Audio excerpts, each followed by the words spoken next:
Good morning, everybody.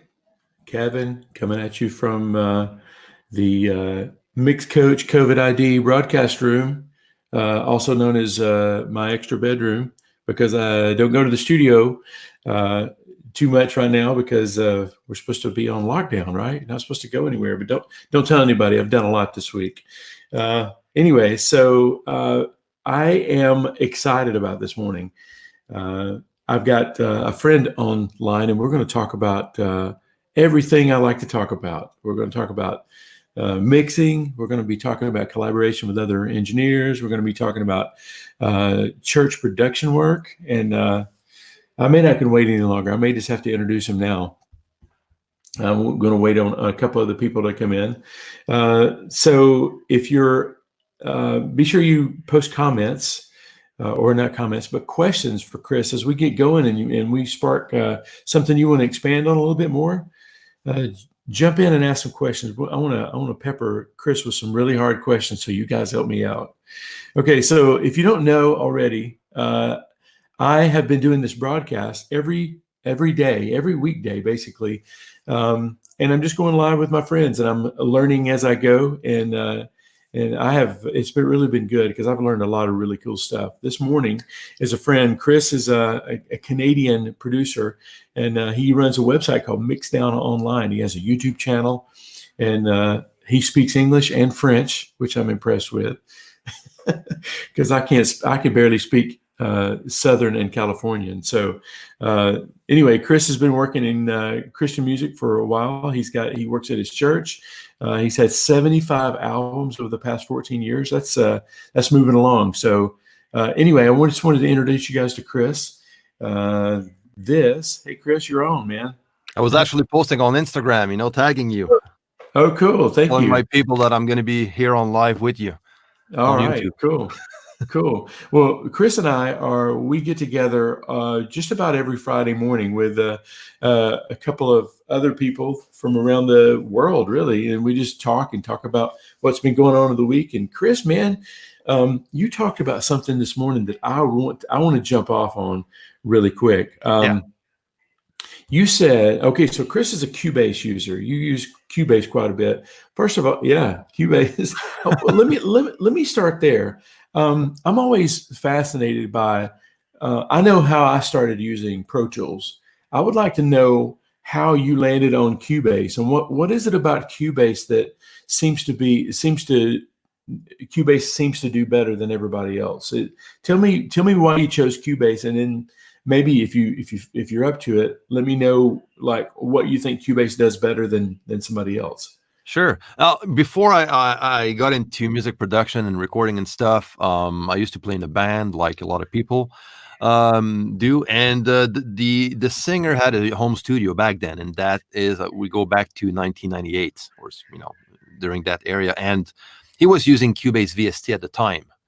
And so this is when I was first introduced to the Cubase environment, and as a software. I knew nothing about recording and mixing at the time, but I was just seeing my buddy working on mixing, mixing songs of ours using Cubase and stuff, and so this is why when I got into this that career of mine, I decided just to continue using this to do like my friend did and go forward and buy this software. And at the time, I remember I was at production school and we were learning recording and stuff on Pro Tools. The school had a Pro Tools rig.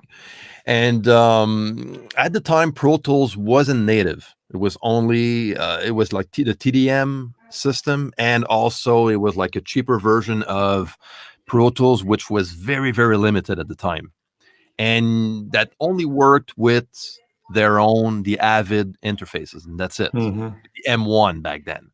Mm-hmm. Yeah. And that was a bit of a turnoff for me. So that's another reason why I chose Cubase. And at the time, Cubase was cracked, so it was always a way to find a free version. And everybody at school, they had a version of Cubase. And back then it was SX2 or something. Mm-hmm. That version of Cubase. So this is when I first started to work with Cubase, since I found it free. I'm not proud of that, but that was That was back in the day.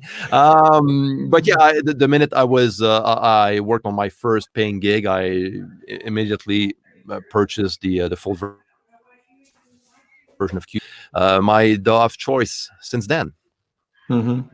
Well, I know how I got into Pro Tools. I started off using Digital Performer, and I thought it was great. But I got tired of when I lived in Nashville. It seems like the files that go around are the Pro Tools files, and I just simply got tired of transferring stuff from um, uh, Digital Performer to Pro Tools, and I went to Pro Tools. Never really looked back. I have been kind of like experimenting with other things, because the thing about Pro Tools, like I do.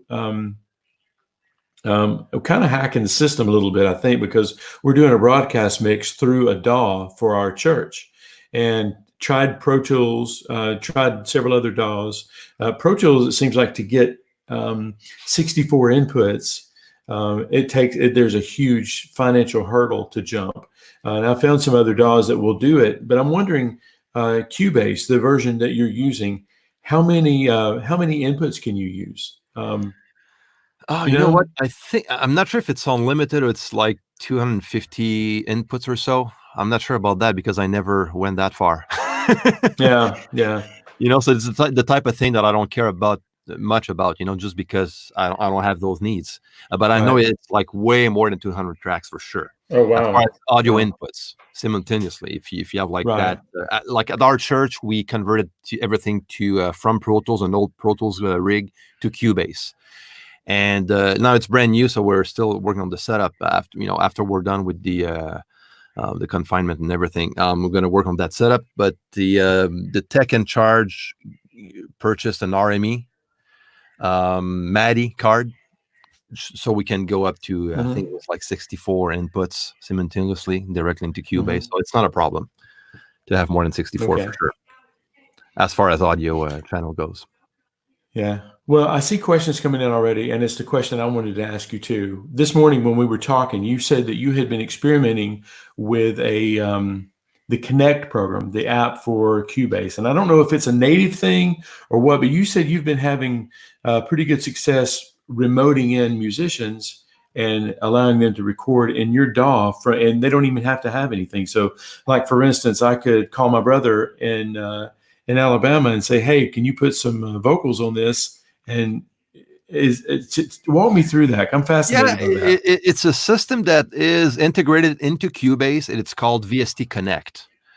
It's been there for a while, but I never had to work with it. I never wanted to experiment with it either because it was a bit fluky and not very user friendly. And now Hmm. they just came up with a new version of the VST Connect thing in Cubase, and there's a basic version of that software included on the Pro version of Cubase. And for the full version, you need to pay, I think it's like $150 or so to get full access. And it's cool though. I'm still in the experimental stage right now, trying to figure that thing out and to do some recording with it.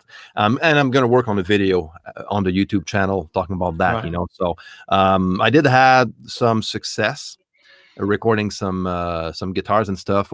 I tested that out with a very good friend of mine here in Montreal, and he was playing guitars, and I was recording on my side. The way it works basically is VST Connect. You just load that into your Cubase session, and then the other person recording, performing, is going to download a free app called the VST Connect Performer. So that is the version of the app for the person who's going to play the instrument or singing. So that is free. So the only thing that the person needs is a free account. He needs just to register on the Steinberg website. Just register as a free account, and you're good to go. So that's the good thing, So you don't need to have Cubase to use it. You need to have Cubase Hmm. to use it as a host, as the person who's going to record the tracks, but not as the performer. So this is cool. So Right. the person has that connected to his account. I am connected to my account. We find each other on the platform. We connect to each other, and then we're synced. And the minute we're synced, we have that small. It's going to use your webcam so you can see each other up within Cubase. and it's going to create a performer track. And you'll be able to connect your talkback microphone through the what we call in Cubase the control room, which is like something that you don't have on Pro Tools, unfortunately for you guys. But it's a very cool thing going on in Cubase. So you get that going through this, and you just activate it. It syncs, and that's it. You're good to go. But it's there's a learning curve, and this is what I want to show on my video when I'm going to produce one. Yeah, I'm looking forward to that, man. And also, I know it sounds like with VST being in the name that it's a VST only thing, but I think there's shells that you can. I don't know if this is right. I'm calling out to my Pro Tools users here. I think you can wrap a VST plugin in a shell, and I'm wondering if I couldn't use this in Pro Tools. Or I doubt it. Yeah. Oh, really? I doubt it, because it's fully integrated into the Cubase ecosystem, and only Well, on now the full version. Because you're even just being mean. You're just being mean now. I know. I'm sorry, man. Sometimes reality hurts. Well, I was going to ask why you use Cubase over Pro Tools, and don't rub it in my face, man. You have part of my answer right now, yeah. Now, I think with this COVID thing and people staying at home and still wanting to connect, I think this is something that it's funny how this whole situation has made everybody realize that what they were waiting to either have time to do or waiting for the resources to do, they're making it happen now. Like, virtual, like online thing has never been more important than it is now to connect to people. And man, hats off to Cubase for making that work. And I think Mark Jacoby, who's on here, I mention him every day because he's calling this breakfast with Mix Coach. So, but Mark Jacoby, I'm wondering if you did any research on the Reaper thing, because Reaper they have just come out with a new version that will allow you to do sessions like that with Reaper. It seems like Pro Tools is always behind a good bit, adapting to things like this. But hopefully with all this thing that people will start jumping on, and we'll be able to collaborate online. Because it's fun, it's fun to have the option to do so. I don't think it's going to replace being in the same room with someone, which is, I don't think that can be replaced with that. But a system like VST Connect is going to give you the chance to collaborate more with, worldwide, with people that live all over the world, which is quite nice. And the cool thing about this system also, because you need to have a good internet connection, so this is like the basics. If you don't have a good connection, it's not going to work well. You're going to have drop-offs, and it's going to be hell. But with a good, but even with a good connection, there's some workarounds also that you can do while recording in VST Connect. From what we've learned this week by working with it, you can actually record while you're recording. You can record just an MP3, 128-bit version, cheap one, just for the recording itself. And once you're happy with what you have, you can click on one tab, and there's a section where you can download, just by one click, you download the HD version. Because the performer side, the software, that the person that is performing through the VST Connect performer is going to be able to record that on his computer, on his side, all the full quality audio. And then by one click, I'm going to download those files directly into my session, and everything is going to be replaced on the spot, with the high definition versions. So it's well done in that case. Wow. Yeah, I'm really looking forward to that day. I had a thought, like, and this has been 10 or 15 years ago. I thought, here's what's going to happen one day. Everybody's going to be able to sit in their own home, log into a computer interface, be able to see everybody, and the drummer's going to be in his house, the bass player's going to be at his house. It's going to be kind of a virtual environment, and I've been seeing that coming. But I think this whole situation is going to definitely speed that up. Yeah, and you making me want to download Cubase. So if I wanted, I've got it on my Yamaha CL5. It came with Cubase, and it's supposed to be baked in to where you can just from the Yamaha, you can set up a short key that you can press the button and you can record you can record your service or your Cool. concert or whatever, or do a virtual sound check.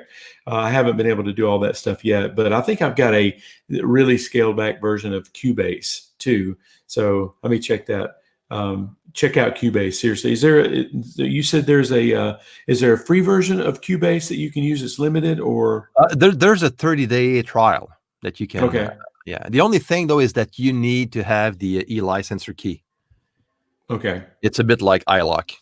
Okay. Got it. Similar thing. Yeah, I think I may have that for the. I think I may have that at the church, but it's for the scaled back version. So a couple of questions coming in. Mark wants to know, how is the MIDI environment in Cubase? I think Cubase was kind of, it started as a MIDI. It started as a sequencer. Yeah, exactly. Yeah. That was way before my time, but yes. I think they celebrated the 30 years a year ago of I think it was one of the first DAW out there. Yeah, I think you're right. I think a lot of the producers back in the 80s and the early 90s that was their big thing. So MIDI is great. I don't do a lot of MIDI on my end. I do a lot of acoustic recordings with real instruments and stuff. But I do like the basic stuff on MIDI. But I'm not like a MIDI mock-up programmer. But it does like a bunch of stuff. That. It's pretty much complete as far as MIDI is concerned, way more than what you have in Pro Tools. Sorry, Kevin. But as far as dealing with the virtual instruments and even what's included in Cubase when you get it, it's there's like, I think they give with the your purchase like 20 gigs of instruments and samples and stuff like that. That comes with it, which is nice. And the instruments are very good. Also, they're good sounded instruments. If you there's a friend of mine who's in England, Dom Singalas. You have to check his channel. He does a lot of stuff with Steinberg also, and he has like that. He knows the stuff about all the virtual instruments natively in Cubase, and he produced a lot of music, movie stuff, and scores and stuff. And he works a lot with instruments. Native from Cubase, and what he does is like freaking amazing. That's cool. It looks like I've got a lot of Cubase users here. Shannon says that his first computer was an Atari 1040 ST. I remember those, and then he went back to Cubase as his primary, and he doesn't intend to go back to Pro Tools. I hope nobody from Pro Tools is watching. No, but I mixed a couple of records on Pro Tools because I do enjoy Pro Tools for mixing. Not as much as Cubase, of course, but honestly, there's some stuff on Pro Tools that I wish Cubase would have. Like what? Throw me a bone. Okay, I'll throw you a bone. Okay, so mono to stereo channels. Okay. This is something that Pro Tools will have, so you can have like a mono channel and just convert that into a stereo channel right away and use a stereo plugin on that channel, or a mono to stereo plugin if you want that. For example, you have like a guitar recording in mono, and you just want to use a virtual stereo amp to use all the stereo delays and stuff. You can just use that as an insert directly on the same track. It's going to convert that track to stereo. And this is something that Cubase doesn't support. So some plugins from UAD, for example, will have like the 1176, will have a dual mono option on Pro Tools.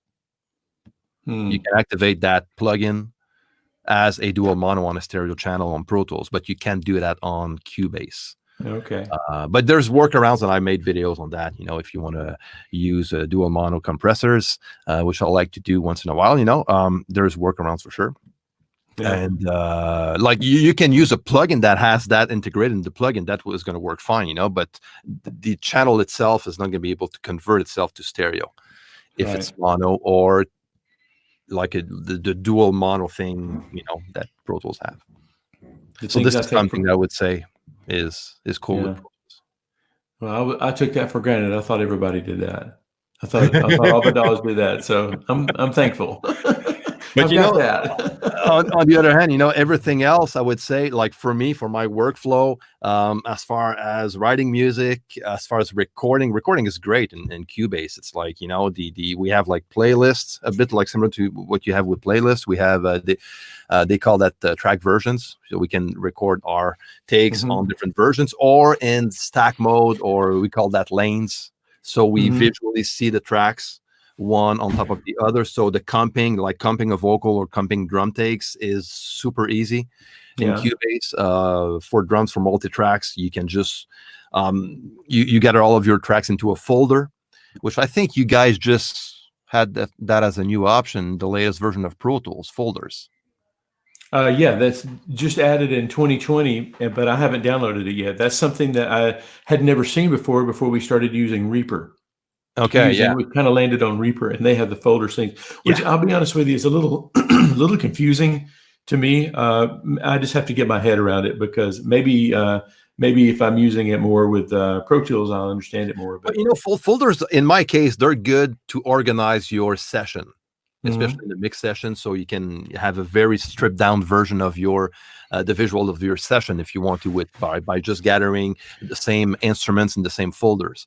For drum editing, it's great, because the way Cubase works is they're going to use folders to your advantage while you're editing multi-tracks altogether. So if I'm editing drums, I can bring all of those recordings in the same folder and activate. There's coming an option on that folder that will activate, that will link those editing features together on all of those tracks. So you just need to edit the first one. It's going to apply everything you do on whatever is in that folder.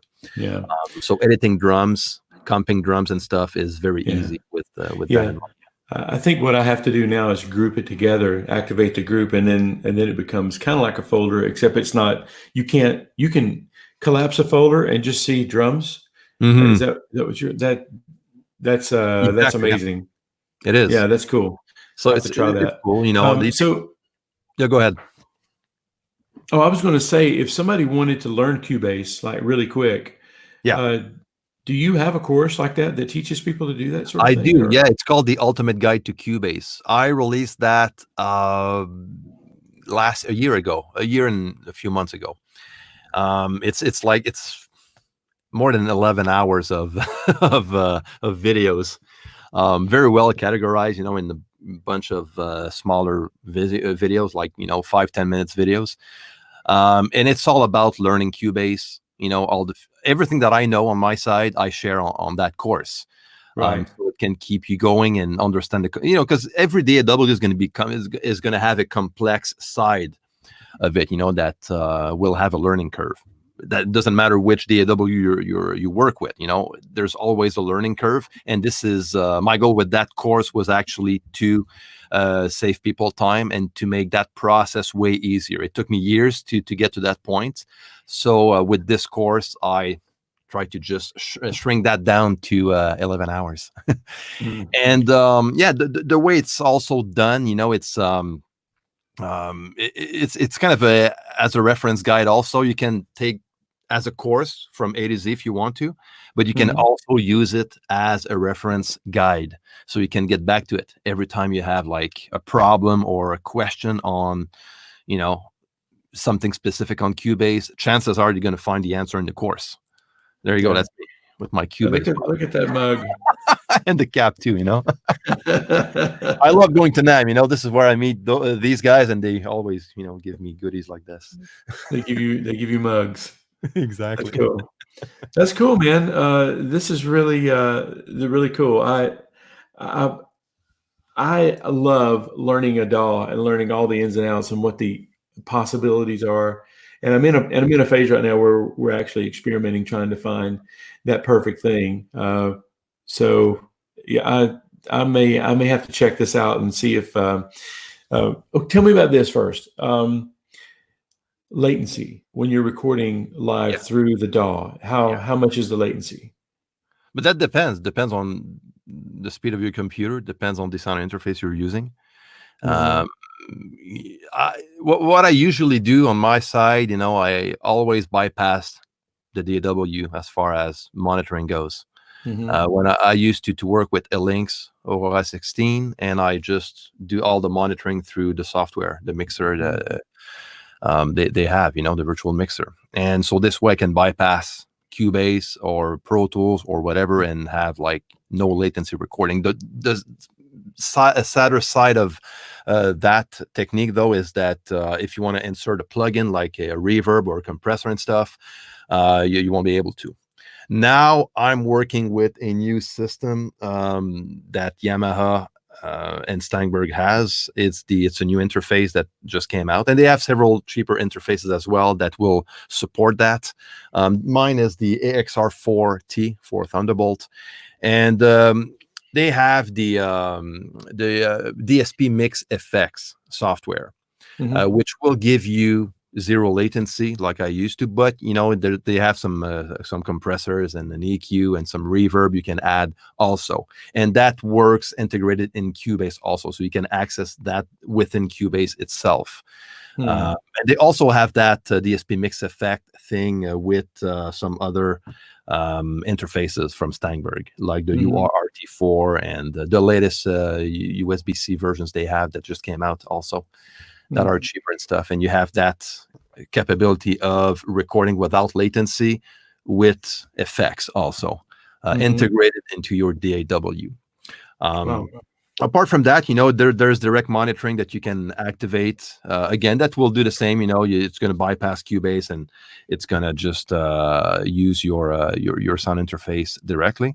And you can also monitor through Cubase with the plugins and deal with the latency. For a lot of stuff, it's okay. For electric guitars and stuff, if you want to record with effects, it does a very good job. I can go down to 64 samples for buffer size easily. With the system, I have even lower. Actually, latency is probably not that big of a deal when you're doing a broadcast mix, because there's latency in the system anyway. Yeah. Like the cameras we're using, we're running through interfaces, like we're converting them from HDMI to SDI, and that takes a little latency, and then convert it from 1020 or 1080p to 720. There's another little latency. So by the time you get all the cameras delayed, the audio seems to we've had no problem with latency. And what is your buffer size at church when you're doing 128? Okay, so that's pretty good. And it's not detectable, and that's something that I've noticed a difference in Pro Tools and the other DAWs too. I mean, I think Pro Tools, I think bottom line is they want to sell their hardware, so the hardware makes the computer run a little easier, I guess. But that's because of the DSP chip you have inside that hardware, with the HD system. Yeah. But so let's see. Any more questions coming in? Let's see. Guys, if you got any Cubase questions, now's the time to ask them.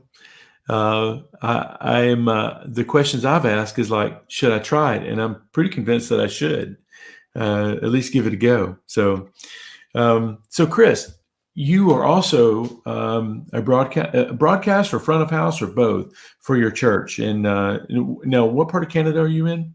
Near Montreal. I'm like maybe half an hour east of Montreal. Okay. Tell me a little bit about your church and what you do to serve the church there. Yeah, it's a francophone church based just across the river from Montreal in Longueuil. And it's a huge church. It's I think we have 2 services with maybe 2,000 people attendance on each service. Wow. Yeah. And I did some. I used to work there a lot. Now a bit less. Maybe once or twice a month, where I'm going to do some front of house monitor mix and also the broadcast. And the broadcast is mainly it's a private link for missionaries and people that we support that are outside of Canada, and also of course to feed all the cameras and all that mix for everyone else. And but I think that is going to change soon with the new system. And and then there's a monitor desk also for monitors for the musicians and the front of house. And we worked with the Digico for mixers. The D1 Live, I think, is an older one. Okay.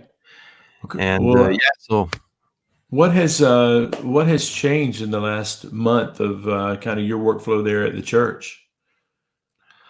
You know, like on my end, I just took a step back just because of, first of all, we did the first service we did online. I did the recording, and then we have more than I'm not the only one working there, so we have the guy in charge, and we're like maybe 3-4 guys that Mm-hmm. rotate to do that stuff, and the other guys did the recording the following weeks, and yeah, they pre-recorded a bunch of services in advance Mm-hmm. before Yeah. we got in full confinement, and Yeah. so this is what they broadcast right now. So everybody's working from home, and they do their best, and they're Yeah. starting to even the pastor now is trying to do some videos from his living room, Mm-hmm. But the first broadcast they did live, it was recorded, pre-recorded, and then broadcast live. I would say on Sundays, that Mm-hmm. was pre-recorded, and with the camera, the full band and stuff, which was Mm-hmm. nice. So, Mark wants to know if so you do the broadcast from a separate console, or do you do it as a Yeah, submix from the front of house? they send me the signal in the studio. The studio is further away, and the rig that I was working on until this date was an old Pro Tools TDM rig. Hmm. Okay. That's it. Cool. So just mixed through that old Pro Tools. I think it's Pro Tools 10, Yeah. with limited amount of plugins because of the DSP system that was always maxed out. So and now we just got a new system with That's cool. Cubase and RME, the MIDI sound interface and stuff. Okay. So, are you getting signal up there through MIDI, I guess, or are you using Dante and MIDI, All or MIDI. all MIDI? Yeah. Wow. Okay. Cool. You're not using Dante in the system at all? Not that I know of. Wow. I'm not the one who built up the studio and all Oh, those. okay. That's mainly the You other guy. just I you go in the just studio, I mix. yeah. I just know the sound is there and I mix it. That's what That's I it. do. As far as I'm Yeah, hearing that's something, I'm good. yeah, that's cool. Man, thanks for jumping on with me this morning. I'm stoked about checking out what you're doing here, and looking forward to chatting with you a little bit more offline about your courses Yeah, and and what you're doing at church. And if anybody wants to know more about the course, we're gonna leave a link in the description down below. okay, I'm gonna, prepare something for you, Kevin. okay, Um, and so if you guys want to know more about the course, just follow Kevin's link that he's gonna have okay. in the description down below. I wanted to mention too, you've got a ton of free content out there too on YouTube. It's Mixdown Dash Mix Down online. Online altogether, you're gonna find me. Go, youtube.com/mixdownonline I'm going to put a link to that too. or mixdown.online. That's the website. Okay, I'm gonna pop that in the chat real quick so you guys can find Chris on YouTube. He's got some cool stuff. And another thing I want to talk to you about offline, maybe because I don't want to bore people with this, but you're a big Adobe Premiere user, right? Yeah. This is where Yeah. I edit my videos. I used to be on Okay. Final Cut when I used to have a Mac, and then I just Okay. went into the Adobe So ecosystem. I've got something on here, but you've got to promise not to laugh at me, okay? I Sure. did a little Premiere Adobe Premiere editing earlier this week. We did one of those videos at church where I got people to do selfie shots of themselves on their iPhone singing a certain song called Waymaker, and then I left them a Dropbox link, and they dropped their videos to the Dropbox link, and then I went to Adobe Premiere and tiled them up, and it is here in the chat. It's the video Waymaker by Crosspoint Anaheim. And I probably, from the next time I do this, I probably need to get a little tutelage from you on Sure. Premiere. Are you using After Effects too, or No, I don't. No, okay? that's way beyond my Okay. skills. I just scratched the surface of After Effects. I haven't done anything with it yet, but I'm fascinated with it. It So is. It is fascinating. It's so complex. It's yeah, yeah, it's endless. yeah. But it So does some very cool stuff. yeah. Well, Chris, man, it's so good to hang out with you, and it's amazing this technology that I can sit here and look at you on my computer, and you're on the other side of the continent. I know. Uh, It's crazy. uh, no delay. If we could just record like this, it'd be awesome, It would right? be. Thanks Yeah. for having me, Kevin. It was like I had a blast. It was very cool. I did too. And we'll do this again sometime. Maybe we'll talk about Adobe Premiere next time. Anytime. Okay. Hey, Sounds good. Chris, I'll let you go for now, and I'll be talking to you soon. Okay. Talk to you soon, Kevin. All right. See ya. Bye bye. All right. So Chris is a cool guy, knows his stuff, and looking forward to digging into some of what he's talked about. Check out his YouTube channel and check out the courses he's put together. If you have any questions, put them in the comment. I'm sure he'll be paying attention to the comments too on the Facebook page, the YouTube page. Thank you guys for hanging out with me today. Another day. I think this is the end of the second week that I've been doing these live broadcasts, and I'm telling you the truth, I'm a little hooked on it now. I like going live because me and Chris probably would have had that conversation offline, and nobody would have known about it. But hopefully, you guys learned a little something about it. So anyway, let's see. Tomorrow, I'm going to do my Saturday summary. It may or may not be live, but Monday through Friday next week, I've got some cool stuff coming up. I don't have them in order yet, but I will let you know as soon as we go, as soon as I get those scheduled. But I've got some really cool mixing engineers coming on next week. We're going to have some good conversations. So like and subscribe to the channel if you're on Facebook, YouTube. Ring the notification bell. That way when we go live, you'll be notified. And I didn't even mean to rhyme that, but I did. Go live and ask some questions of some of these really cool guys that I've got coming up. So anyway, until next week, I will see you soon. Okay. Let me figure out I need to get this banner up here. Hang on just a second. It's a new one. All right. So talk to you soon. Bye.